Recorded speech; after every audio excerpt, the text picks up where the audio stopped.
The velvet silence of the imperial chambers, where the very air seemed scented with antique gold and wilting roses, was shattered not by a moan of pleasure, but by the soundless scream of despair. Forget everything you have read in stately biographies and saccharine novels about princesses. Today, we will tear away the veil from one of the most scandalous and tragic stories of the European courts, and you will witness what was hidden for decades in locked archives. Right here, on these silk sheets, what has just collapsed is not merely a marriage, but the entire universe of a young woman. And the cry of her soul, scrawled in her diary, became the first act in a drama that would shake the foundations of a great empire. What suffering! What a terrible disappointment! I wanted to end my life out of despair. These lines, scratched by the trembling hand of the devastated Princess Stéphanie, are not just a complaint. They are the key to one of the darkest secrets of the House of Habsburg, a pass into a world where, behind the glittering facade of balls and coronations, lurked ruthless intrigue, cold calculation, and a forbidden passion capable of burning even the heir to the throne to ashes. Together, we will peer beneath the gilded veneer of imperial splendor and find not a fairy tale, but a true psychological thriller. The story you are about to hear is not about a weak victim of circumstance. This is the tale of a woman who was considered a clumsy, ugly duckling, yet carried her greatest, most fateful secret throughout her entire life. The world would learn the truth only a century after she was gone. To understand why the young princess so desperately sought salvation in marriage, we must look into her cradle, a cradle beside which no loving parents ever sat. Stéphanie was born on May 21st, 1864, and her arrival was not a celebration of love, but merely another event in the protocol of the Belgian court. Her parents were King Leopold II and Queen Marie Henriette, a couple whose union was nothing more than a cold political transaction. They were two strangers locked together in a cage of gold and etiquette, and in this icy atmosphere, there was no room not only for love, but for even simple human warmth. And while her mother was merely distant and strict, her father, King Leopold, was a figure of truly titanic, almost mythological proportions, but not in the way one might expect. His was a name that should be written in the annals of history, not in ink, but in blood. In public, Leopold II was a respectable European monarch, a builder king who dreamed of turning his small Belgium into a great power. He was possessed by a single idea, one that burned within him like a cold, unquenchable flame, the idea of colonial expansion. In the late 19th century, as the great nations of Europe tore apart the African continent like a pack of hungry predators, Leopold could not accept his kingdom being left behind. He craved overseas possessions not just as a source of wealth, but as a symbol of status, as proof of his own significance on the world stage. However, the Belgian parliament, unlike its monarch, did not share these predatory appetites, viewing colonial adventures as too risky and costly.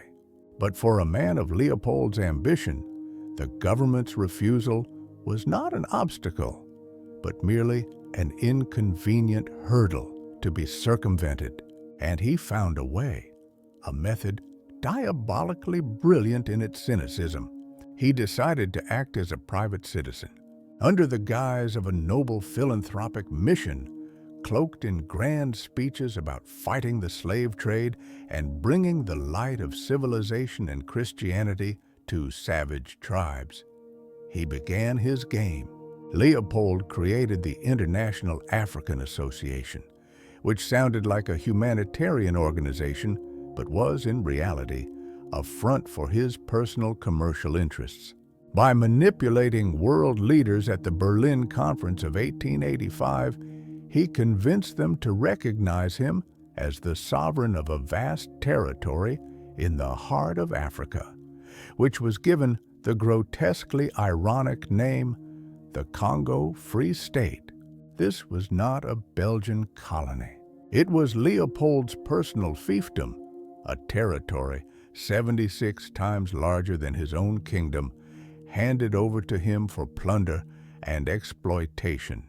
And there, far from the eyes of the European public, the benevolent-looking monarch revealed his true face. What happened in the Congo under his rule became one of the most monstrous atrocities in human history. Leopold turned the country into a gigantic labor camp. His targets were two resources: ivory and, above all, rubber. With the invention of the pneumatic tire, the global demand for rubber skyrocketed, and the Congolese jungles became Leopold's inexhaustible source of black gold. The local population was turned into slaves. Impossible quotas for rubber collection were imposed on every village. Failure to meet the quota was punished with unimaginable brutality. Whips of hippopotamus hide, which tore flesh from bone, were common. But the most terrifying symbol of this regime became the severed hand.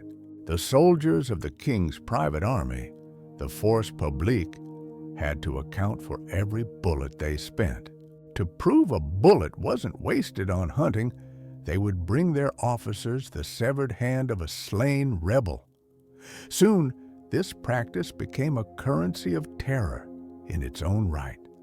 Hands were hacked from the living, from men, women, and children, as punishment for low rubber yields or simply to instill fear. Villages that failed to meet their quotas were burned to the ground, their inhabitants massacred. This was not chaos or a series of random excesses. This was a cold-blooded, systematic, bureaucratically precise machine for extracting resources, fueled by terror and pain. Modern historians estimate the demographic losses in the Congo during Leopold's reign to be between 10 and 15 million people. The country's population was effectively cut in half. It was a genocide, orchestrated not out of ideological hatred, but out of pure, unadulterated greed. With the profits from this red rubber soaked in the blood of millions, Leopold built lavish palaces, arches, and museums in Belgium, earning the moniker the Builder King, while thousands of miles away, a true hell on earth was unfolding. Now ask yourself this: could a man for whom millions of living people were merely a line in an accounting ledger feel any warm paternal feelings for his own children? The answer is obvious. For Leopold, his daughters were nothing more than dynastic assets, pawns on the chessboard of European politics. Their feelings, dreams, and fears meant nothing to him. He took no interest in their lives, showed them not a shred of affection. Stéphanie grew up in the shadow of this monster, in an atmosphere where human life was worthless and the only true currency was power and money. She was a princess in the house of the cannibal king. If her father was a distant, icy mountain, terrifying in his monumental cruelty, her mother, Queen Marie Henriette, was the source of a different, more intimate and daily chill. She didn't plot the extermination of nations, but her heart, it seemed, had no room for the simple, instinctive tenderness we call motherly love.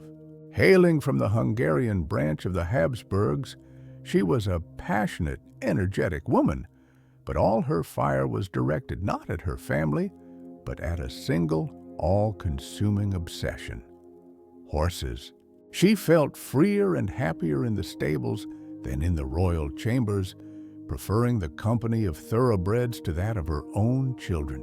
To her, they were the embodiment of grace, strength, and beauty, while her own offspring seemed to evoke only irritation and a sense of duty.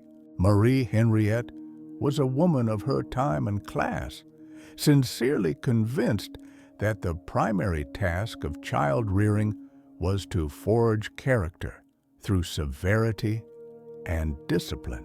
Affection, in her view, only softened the soul, rendering it incapable of withstanding the blows of fate. Therefore, for her 4 children, 3 daughters and a single, long-awaited son, she chose a Spartan system based on drills and punishment. She granted absolute authority over the young princes and princesses to nannies and tutors, with one clear command: no leniency. Any disobedience, the slightest tantrum, or display of bad character was to be quashed immediately and harshly. And the main instrument in this educational process was corporal punishment. The birch rod was not an exceptional tool in the nurseries of the Belgian palace. It was routine. Imagine little Stéphanie's world. On one side, an ever-absent father whose name was synonymous with power and fear, but whose embrace she never knew. On the other, a mother who looked at her with cold, appraising eyes, as if she were a not quite perfect horse in need of breaking. In this world, there was no safe corner to hide from the austerity and loneliness. Any childish prank was treated as a misdemeanor, any tear as a sign of weakness. The queen was certain that she was preparing her children for the hardships of adult life, not realizing that she was, in fact, crippling their souls, depriving them of the most essential thing: a basic sense of security and the confidence that they were loved. Stéphanie grew like a flower in permafrost, desperately reaching for a sun that never appeared. And what is most astonishing in this story is that the girl who grew up in such an atmosphere of total emotional deprivation did not become bitter, did not withdraw into herself, and did not turn into a copy of her parents. On the contrary, a remarkable island of naivety and light survived within her soul.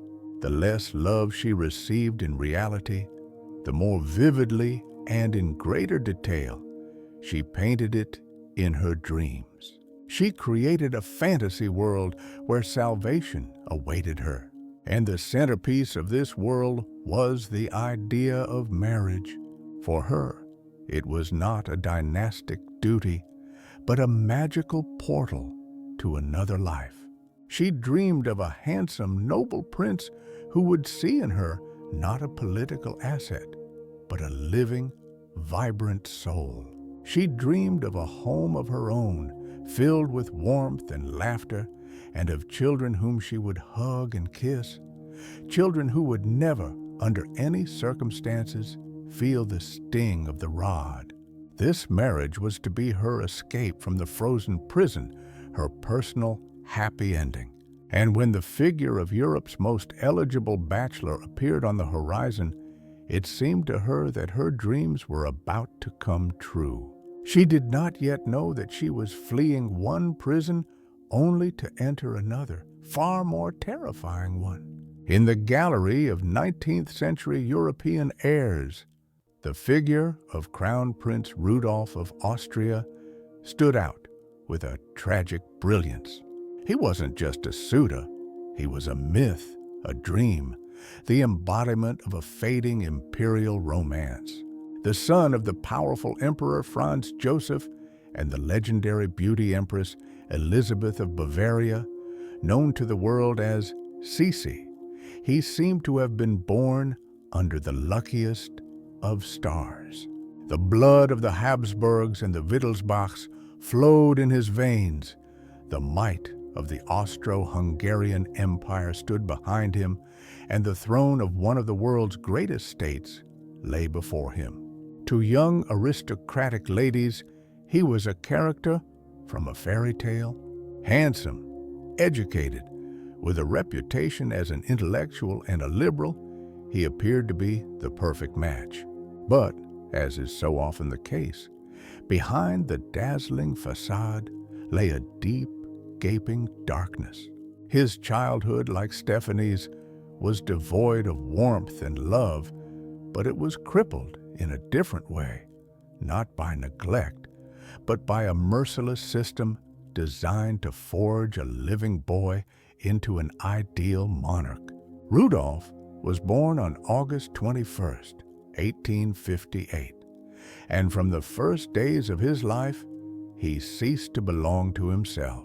His upbringing was managed not by his mother, but by his domineering and unyielding grandmother, Archduchess Sophie.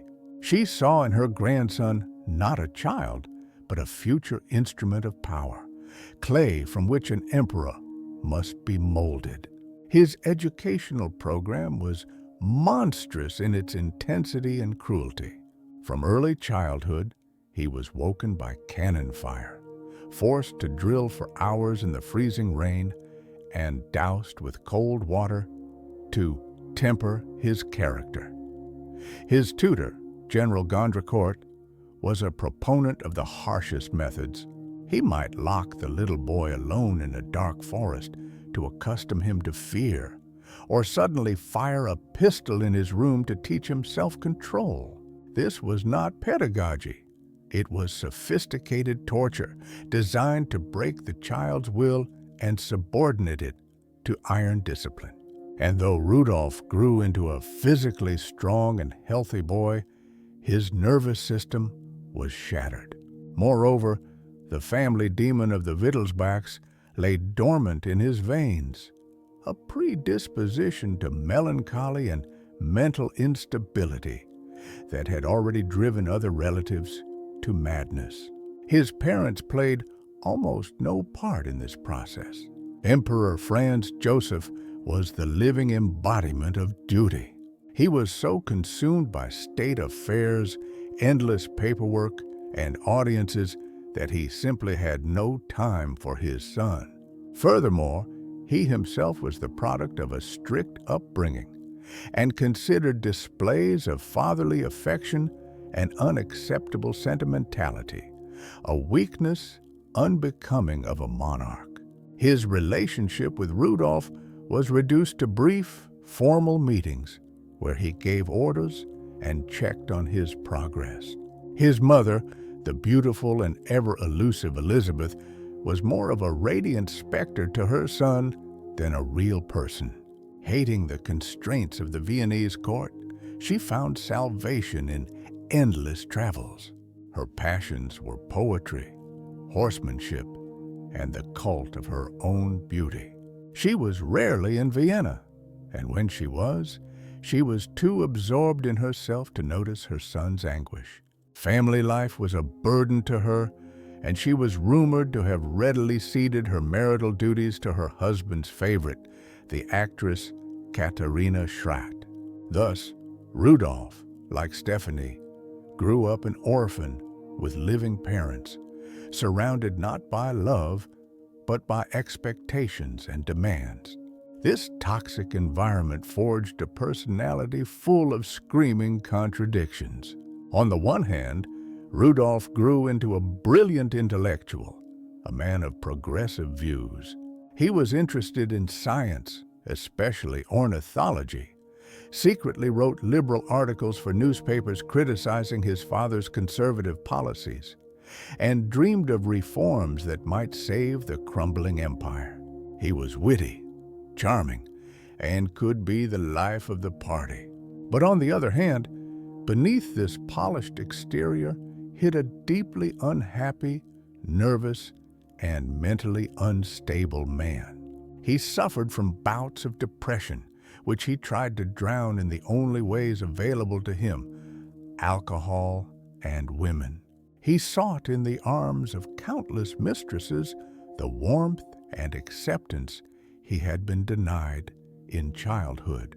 His escapades in the brothels and salons of Vienna were legendary, but this was not the merry life of a rake. It was a desperate, self-destructive search for oblivion.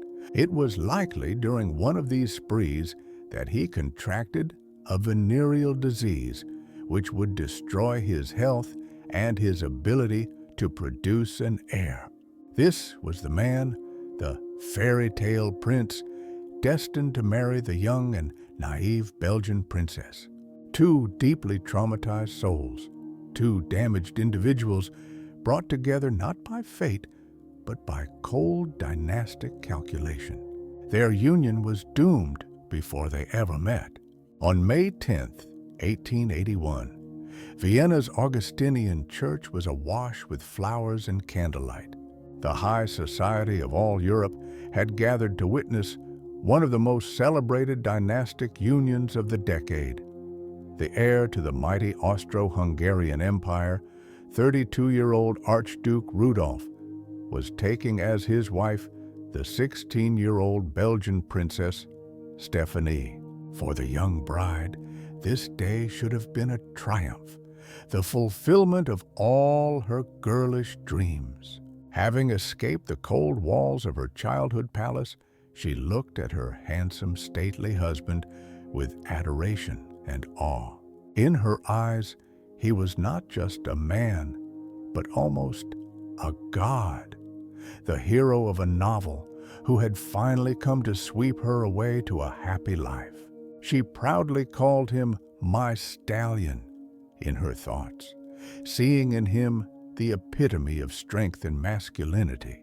Stéphanie was certain that her loneliness was finally over. She did not yet know that her true suffering was just beginning. The collapse came swiftly and mercilessly on their very first wedding night.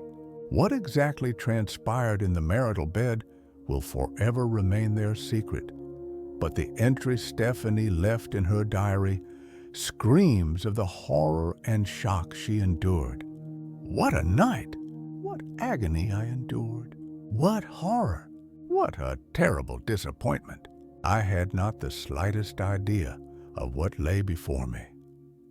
These words are not merely the testimony of a naive young woman encountering the physical reality of marriage. They are a requiem for her dream. In an instant, she realized that in this union there was, and never would be, any room for love, tenderness, or mutual respect. Her Prince Charming was not the man she had imagined. Rudolf, jaded and cynical, likely treated his young wife not as a partner, but as another duty to be performed, or worse, as an inanimate object for the satisfaction of his desires. Stéphanie understood that she was merely a function, a machine for producing heirs, not a beloved woman. Very quickly, the veil of infatuation fell away, and she saw her husband for who he truly was. Rudolf was a complex, tormented man. His character was a tapestry of extremes. Periods of feverish activity and intellectual brilliance gave way to bouts of black melancholy and apathy. He could be quick-tempered and harsh, only to sink into silent gloom an hour later. He was constantly tormented by inner demons, which he continued to drown in wine and casual affairs. Marriage did not change his habits. If anything, it became yet another cage from which he sought to escape into his familiar world of carousing and intrigue. Stéphanie soon realized that her role in his life was merely to be an official front, an archduchess at court, while his heart and body belonged to others. She was married to a man who did not even try to hide his indifference. Added to all this was the hostility of the Viennese court, led by her mother-in-law, Empress Elizabeth. Sisi who had once suffered under the tyranny of her own mother-in-law, Archduchess Sophie, showed not a drop of sympathy for her new daughter-in-law. On the contrary, she saw in Stéphanie everything she despised: awkwardness, a lack of sophistication, and a missing sense of style. Elizabeth, obsessed with her own beauty and grace, found Stéphanie's appearance repellent. She considered her too tall, bony, and clumsy, and behind her back viciously called her the giraffe, or that Belgian mare. The entire court, imitating the Empress, began to treat the new crown princess with poorly concealed disdain. Her manners were deemed common, her gowns tasteless.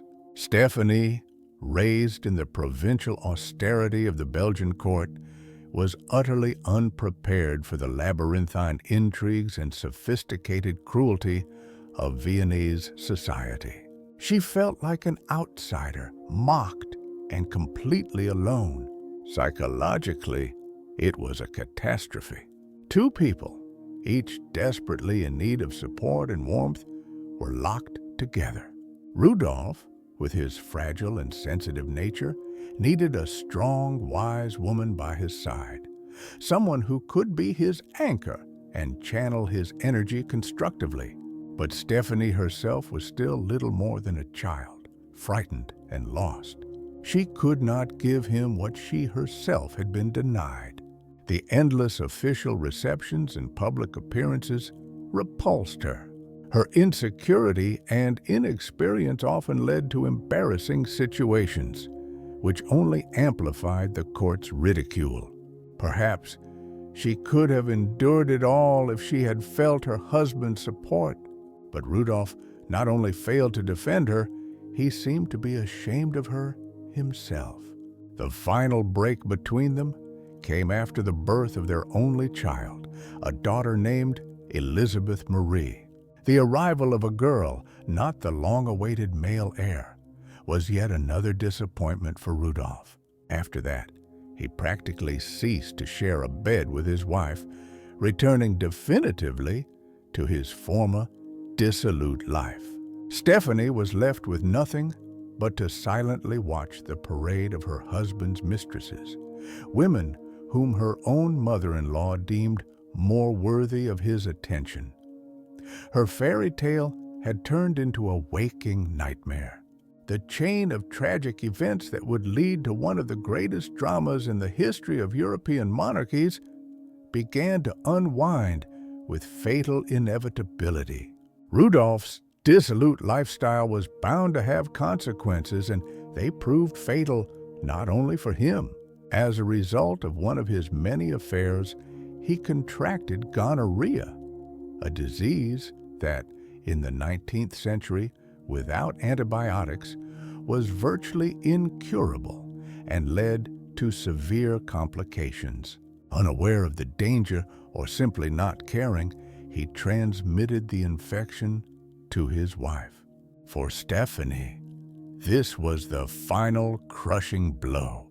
The illness was severe and led to an inflammation that left her barren. The dream of a large family, and far more importantly for the dynasty, of giving birth to a male heir, was buried forever. And in this tragedy, the Viennese court, with its cynical logic, found a new culprit. Instead of condemning the crown prince for his debauchery, court circles began to look askance at Stéphanie, indirectly blaming her for failing to provide the empire with a future emperor. She became not just unloved, but a useless wife. The only person who saw the situation for what it was the old emperor Franz Joseph. For all his sternness and emotional detachment, he possessed a sober mind and understood that the blame for the disaster lay squarely with his son. The emperor was furious. He watched as Rudolf, his only hope and successor, destroyed himself and his family before his very eyes, jeopardizing the future of the dynasty. As a punishment, and perhaps in an attempt to bring him to his senses, Franz Joseph began to systematically exclude his son from state affairs. He stopped entrusting him with important documents, barred him from privy council meetings, and made it clear in every possible way that he considered his behavior irresponsible and unworthy of a future monarch. But this measure had the opposite effect. For Rudolf, who, despite his liberal views, was ambitious and craved real power, this was the last straw. The relationship between father and son, already strained, descended into open hostility. Rudolf felt humiliated, misunderstood, and trapped in a golden cage. He sank deeper and deeper into the abyss of depression, finding his only solace in alcohol and fleeting romances. His marriage to Stéphanie became a sham. He was suffocating under the weight of his dynastic duties, his imposed wife, and the oppressive atmosphere of the court. In this, he was strikingly similar to his mother, Empress Elizabeth, who also escaped her Viennese prison by fleeing on her travels. But Rudolf went further. Realizing that his conservative father would never consent to a divorce, he took a desperate step. Secretly, bypassing all official channels, he appealed directly to Pope Leo XIII, asking for an annulment of his marriage to Stéphanie. It was an act of open rebellion and unheard-of audacity. Naturally, the Vatican immediately informed the emperor. In January 1889, a terrible scandal erupted. Franz Joseph summoned his son for a conversation that, according to eyewitnesses, quickly escalated into a brutal argument. The emperor shouted that a union consecrated before God and man could not be dissolved simply because someone is unhappy in it. He publicly humiliated his son, once again reminding him of his duty and his worthlessness. The end came almost instantly. Rudolf stormed out of his father's study, agitated, pale, his eyes burning. The phrase he threw over his shoulder, "Now I know what I must do," sounded like a death sentence. It seems it was at this moment that he made the final decision to take his own life. But he did not want to go alone. In his circle at the time was a young baroness, Mary Vetsera, a 17-year-old girl hopelessly and romantically infatuated with the image of the suffering crown prince. She was ready to do anything for her idol, and Rudolf, in his selfish despair, decided to drag her with him. He convinced her that their departure would be the ultimate expression of tragic love, a final act of defiance against a cruel world. On January 29, 1889, under the pretext of a hunting trip, he took Mary to his hunting lodge at Mayerling, nestled in the Vienna woods. They would never return. The next day, their lifeless bodies were discovered in the lodge's bedroom. Rudolf had first taken the life of his young companion, and then his own. The Mayerling tragedy shook all of Europe. The Viennese court was plunged into deep mourning. Emperor Franz Joseph was broken. He had lost not just a son and an heir, he was crushed by the knowledge that his child had not only committed suicide, but was also responsible for the death of a young woman. To conceal the shameful truth of a suicide, which under church law would deny a Christian burial, the official story was that the crown prince had died of a heart attack. Mary Vetsera's body was secretly removed from the lodge and buried in a village cemetery, every effort made to erase any mention of her name. Empress Elizabeth blamed herself for the rest of her days. She cloaked herself in black forever, becoming even more of a ghost than she had been before. For 25-year-old Stéphanie, now a widow, a period of mixed emotions began. On the one hand, she was in despair, tormented by guilt over her coldness toward her husband.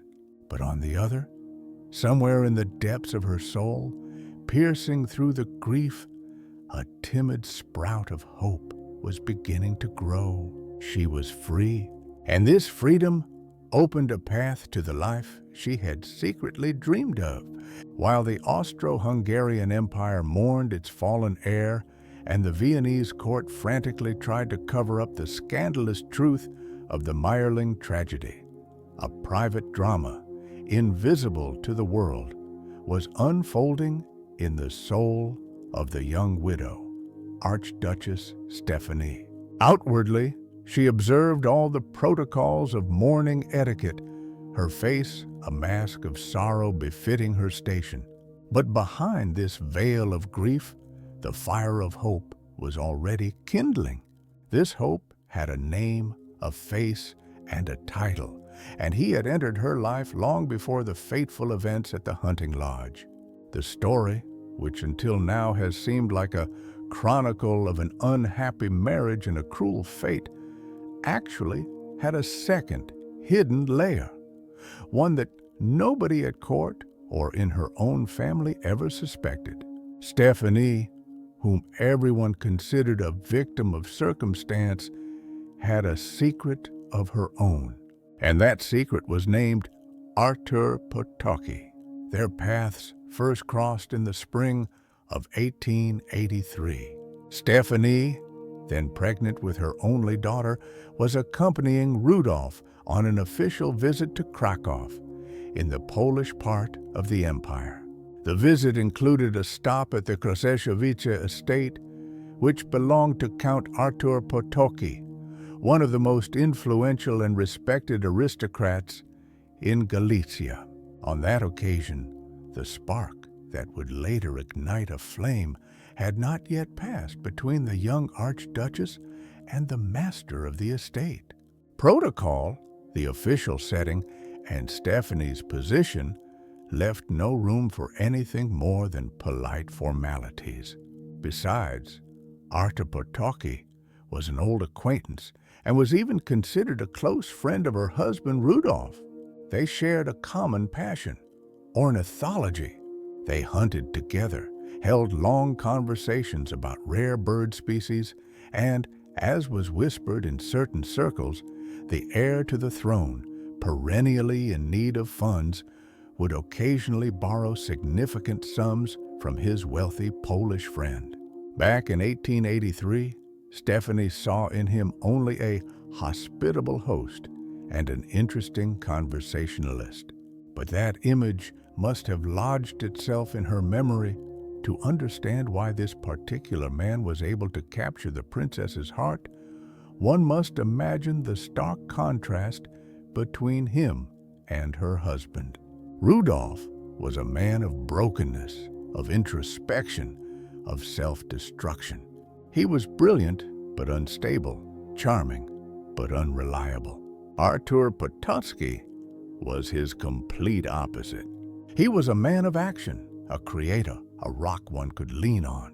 Having inherited a vast fortune and extensive lands, he did not squander his life, but multiplied his inheritance with the skill and talent of a true captain of industry.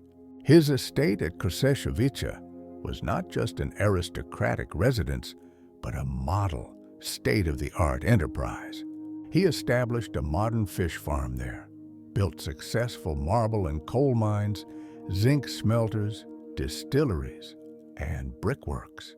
He was not merely a landowner, but an effective manager who personally oversaw every detail of production. But more importantly, he was a man with a profound sense of social responsibility.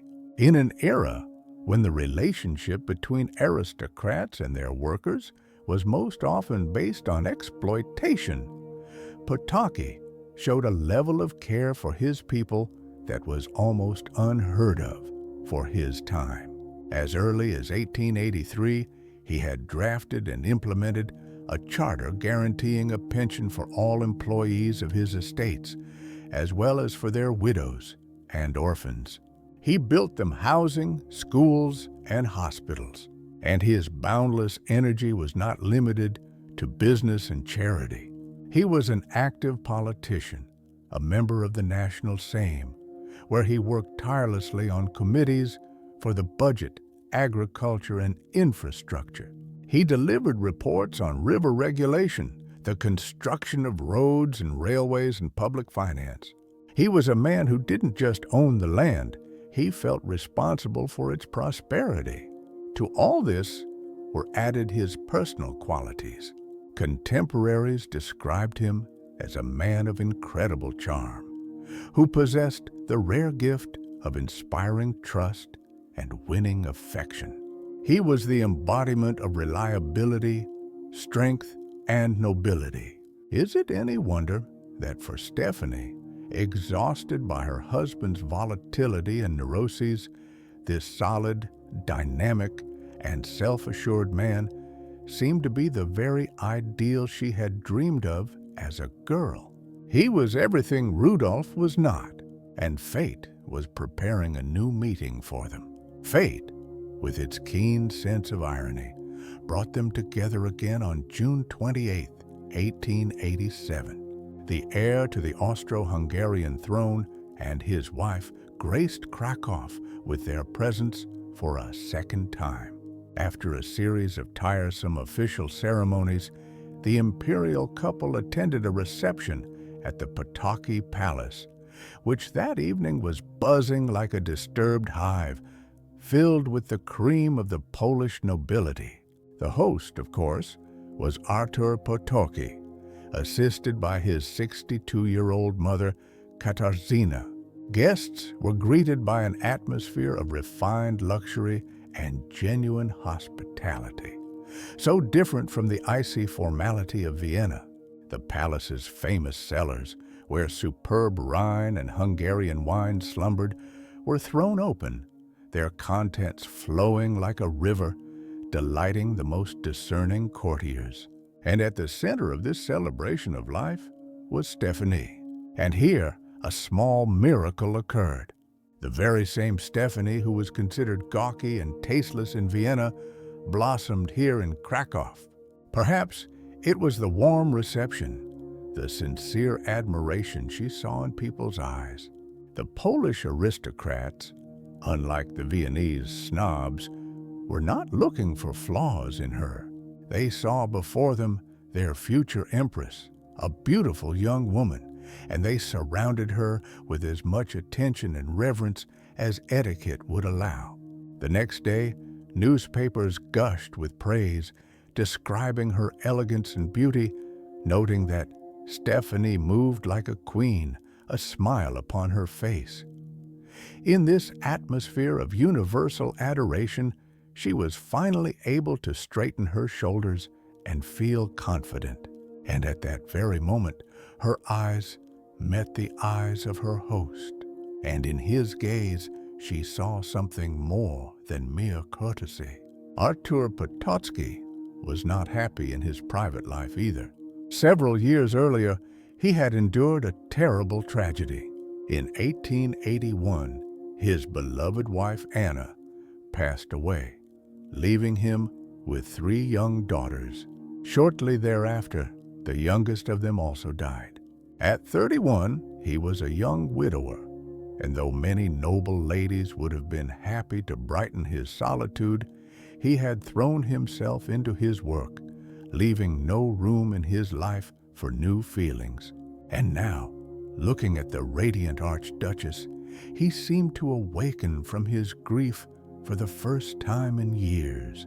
He saw before him not just a high-ranking guest, not the awkward giraffe of court gossip.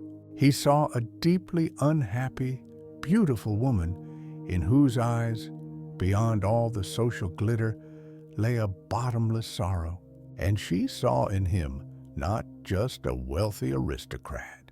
She saw a kindred spirit, a man who had known the pain of loss but had not been broken by it. He was a young widower. She was, in essence, a married one. That evening, an invisible thread of understanding and attraction was woven between them. How exactly their romance began, what words were spoken, what secret signals were exchanged, we will probably never know the details. They were masters of discretion. Their relationship was a secret kept under lock and key, safely hidden from the prying eyes of the court, from ubiquitous spies, from a jealous husband, and, of course, from both their families. It was a love that lived in stolen moments, in unspoken words, in letters that were immediately burned. But the existence of this affair is not idle speculation or a historical anecdote.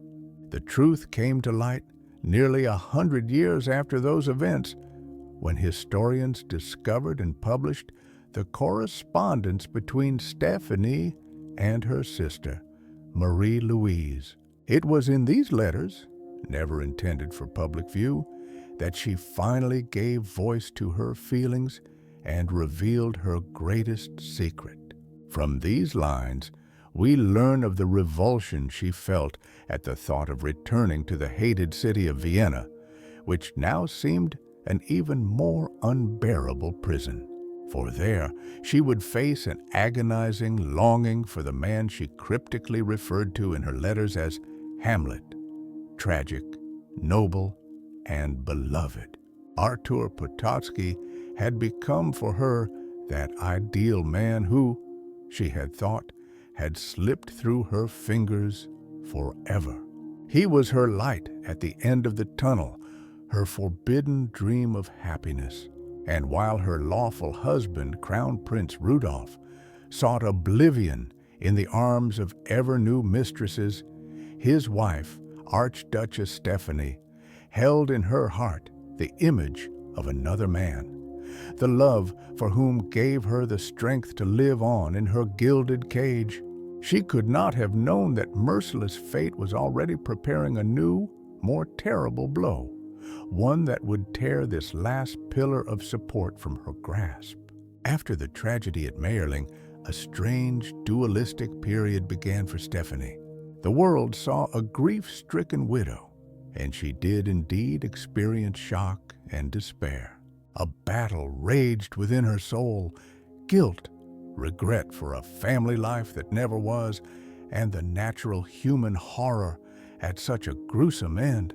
But when the first wave of grief subsided, another almost forbidden feeling began to fill her consciousness, a sense of liberation.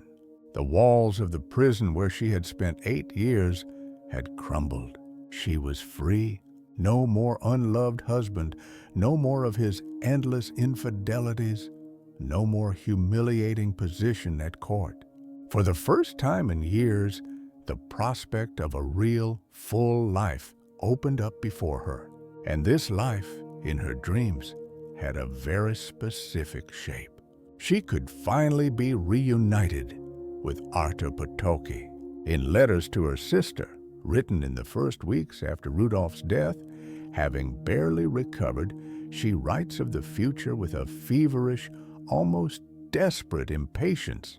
She declares that now, as a free woman, she can and will devote herself entirely to her Hamlet. The dynastic barriers had fallen. Of course, she would have to endure the prescribed period of mourning, but after that, nothing would prevent her from remarrying. Yes, such a marriage would be considered a misalliance.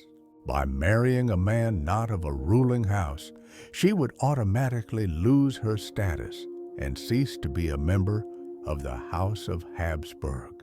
But she didn't care. The thought of leaving hated Vienna forever and severing ties with the family that had brought her so much suffering was not a loss to her, but the greatest of blessings. She was ready to trade her imperial title for the simple happiness of a woman beside the man she loved. Letters filled with hopes and plans flew between Krakow and Vienna. One can only imagine the trepidation with which she awaited each reply. how she reread the lines written in his hand, how she built their future together in her mind. She already saw herself as the mistress of his estate, his wife, the mother of his children. It seemed as if fate, after so many years of cruelty, had finally taken pity on her and decided to reward her for all her suffering. Happiness was so close, almost tangible. It was within arm's reach. She just had to wait a little longer, endure this year of mourning, and everything would be right.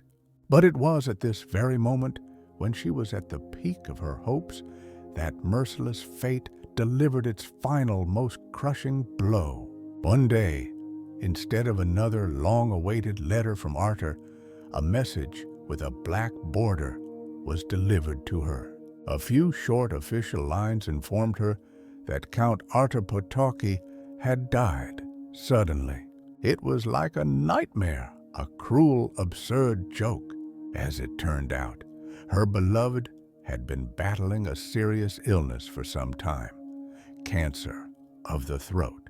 He had hidden his condition, not wanting to burden her with his suffering, and had hoped for a recovery until the very end. But the disease was stronger. He passed away in 1890 at his beloved Krzyżewice at the age of just 39. For Stéphanie, it was a catastrophe that dwarfed all her previous misfortunes. Then, after Rudolf's death, she had lost her past. Now, she had lost her future. Her despair was boundless. Her only wish was to go to the funeral, to say a final farewell to the man who had meant everything to her. Such a visit would not have raised much suspicion. After all, Rudolf and Artur were considered friends, and the presence of the widow at a memorial for her late husband's friend would have seemed entirely natural. But Emperor Franz Joseph, perhaps suspecting something, or perhaps simply not wanting any more attention on his family, strictly forbade his daughter-in-law from leaving Vienna. He locked her in the capital, depriving her of even this last, bitter consolation. All she could do was send a wreath to his grave, a wreath of white roses and red camellias, flowers that echoed the colors of the Polish flag and coat of arms. It was her silent final farewell, a message understood only by her. The universe, having just offered her hope, had slammed shut in her face with a deafening roar. She was alone once more. After Artur Potocki was gone, the world seemed to lose all its color for Stéphanie. She sank into a deep grief, convinced that fate simply did not want her to be happy. Twice she had stood on the threshold of a new life, and twice that threshold had turned into the edge of an abyss. She was left alone in a foreign, hostile world, with a broken heart and shattered hopes. For 10 long years, she lived the secluded, withdrawn life of a widow at the Austrian court, mechanically performing her ceremonial duties. But time, the greatest healer, gradually mended her wounds. The pain dulled, transforming into a quiet, gentle sorrow. And Stéphanie, who turned out to possess incredible inner strength and a will to live, found the courage to make one last attempt at finding peace. In March 1900, at the age of 35, she remarried. Her chosen husband was a Hungarian count, Elemer Lonier. This was the very misalliance she had once so desired. The count was of modest origins compared to her, and the marriage meant a final break with the world of great dynasties for Stéphanie. Her father, King Leopold, was furious and even considered disinheriting her, viewing his daughter's actions as a disgrace to the Belgian crown.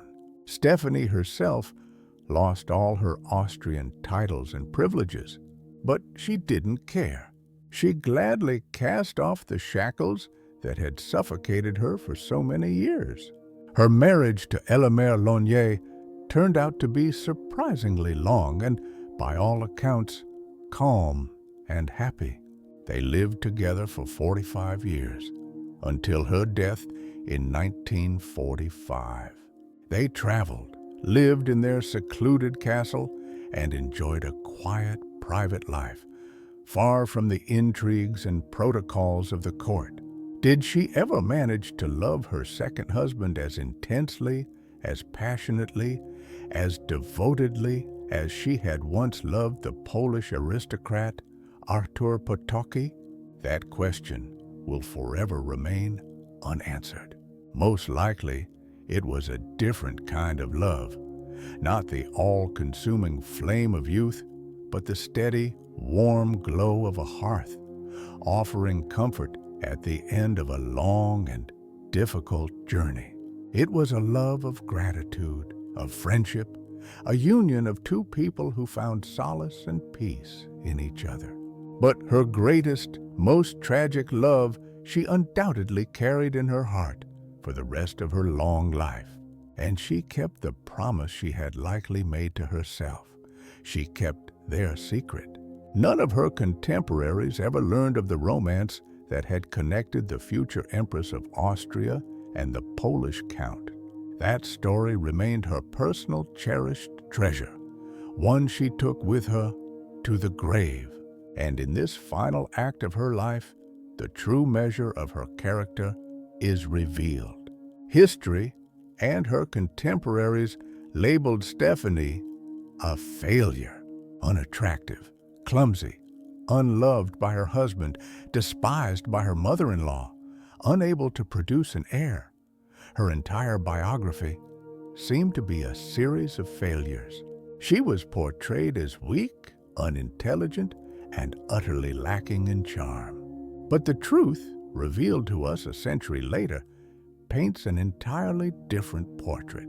Before us stands a woman of incredible fortitude, a woman who grew up in the shadow of a tyrant father and under the thumb of a cold mother, but was not broken.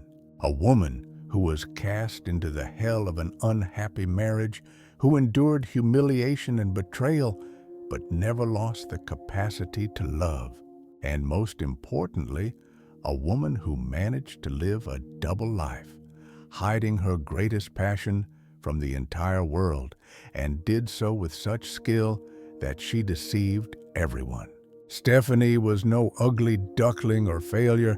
She was the guardian of a great secret.